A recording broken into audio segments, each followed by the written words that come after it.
శ్రీవారి లడ్డు తయారీలో అపవిత్ర పదార్థాలు వినియోగించిన అంశంపై రాష్ట్ర ప్రభుత్వం సీరియస్ గా ఉంది. అత్యంత పవిత్రమైన తిరుమలలో జరిగిన ఈ అపచారంపై ప్రపంచ వ్యాప్తంగా వెలువెత్తుతున్న ఆందోళనలు, భక్తులు ఆవేదనను ప్రభుత్వం పరిగణలోకి తీసుకుంది. గత ప్రభుత్వ హయాంలో తిరుమల లడ్డు తయారీలో నాణ్యత లోపాలు, అపవిత్ర పదార్థాల వాడకంపై సీఎం చంద్రబాబు సచివాలయంలో ఉన్నత స్థాయి సమీక్ష నిర్వహించారు.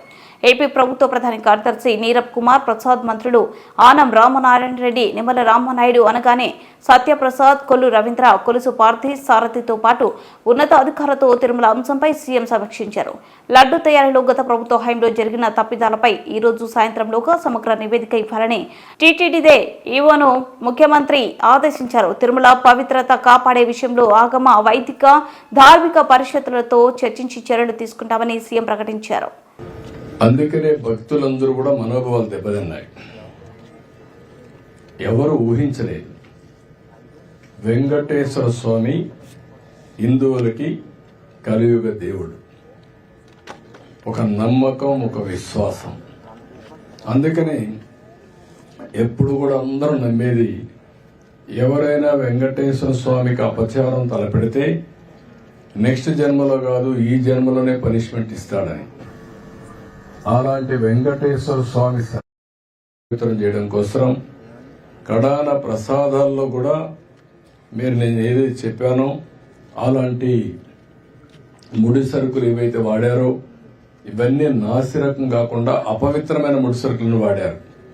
ఆ విషయమే ఈరోజు టీటీడీ కూడా ఎంక్వైరీ చేసినప్పుడు, టెస్టులు చేసినప్పుడు బయటపడిన వాస్తవానివి. ఇలాంటి దుర్మార్గుల్ని ఏం చేయాలో నాకైతే అర్థం కావడం లేదు. ఓసారి బాధ, ఆవేదన ఉంటుంది. కక్కుర్తికి కూడా అద్దులుంటాయి. కక్కుర్తి కూడా అద్దులు లేకుండా ప్రవర్తించి అంటే మేము ఏమైనా చేస్తాం అనే అహంభావంతో ముందుకు పోయారు. అందువల్లనే ఇలాంటి సమస్యలన్నీ వచ్చాయి.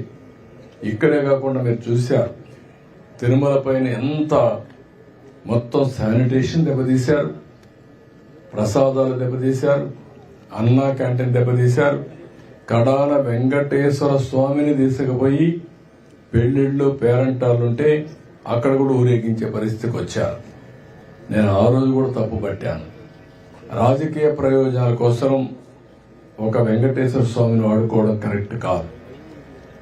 ప్రజలందరూ కూడా, హిందువులందరూ కూడా జీవితంలో ఒక్కసారైనా వెంకటేశ్వర స్వామి దగ్గర రావాలి, దర్శనం చేసుకోవాలి, అదే మరి వారి కోరికలని చెప్పుకోవాలని చెప్పి వస్తారు. అలాంటి నమ్మకమైన ప్లేస్ ని మారించడం చాలా దుర్మార్గం. ప్రక్షాళన ప్రారంభించాం. ఇప్పటికే చాలా వరకు ఇంప్రూవ్మెంట్స్ వచ్చాయి. దీన్ని లాజికల్ గా తీసుకెళ్తాం. ఏవైతే మాకు ఆధారాలు దొరికితే అలాంటి